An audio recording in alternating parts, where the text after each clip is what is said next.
I don't think any person from the time Oglethorpe landed until now has had the impact on agriculture in Georgia that has Jimmy Carter. Jimmy Carter's parents owned a peanut farm and warehouse, and by the time he was 10, you could find Jimmy Carter selling peanuts on the streets of Plains, Georgia. The peanut was his symbol, and the active peanut brigade wore a peanut on their lapels, and you know, it was a great signal of the importance of agriculture to the state of Georgia that brought attention nationwide and worldwide to agriculture in Georgia. Jimmy Carter never lost his way as a farmer from Plains as he made his way to the White House. An exceptional public official who was very supportive of agriculture. During his time as governor of the state of Georgia, there was a national rail strike, a potential cripple to the poultry industry in Georgia.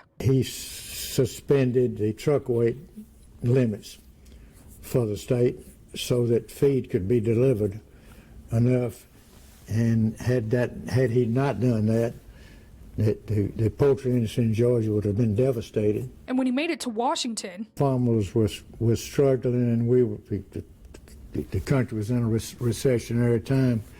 He promoted the passage of the Agricultural Farm Credit Act of 1978. His reach went beyond the United States. When he did the trade agreement with Panama for them to take over operation of the canals, that assured the continuation of exports that otherwise would not have been possible without ships going through the Panama Canal. No matter the controversy he faced, it has operated perfectly.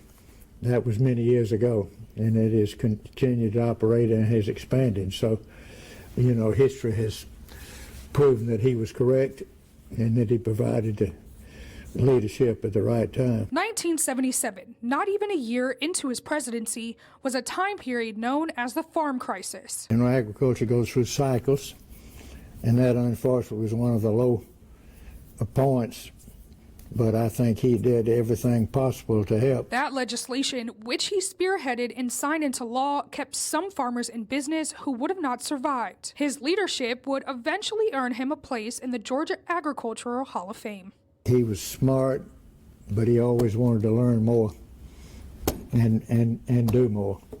And that, I think that applies not only to what he did in agriculture, but what he's doing in life. He just continues to make things happen in a worthwhile way. It's an honor to know and to have known Jimmy Carter.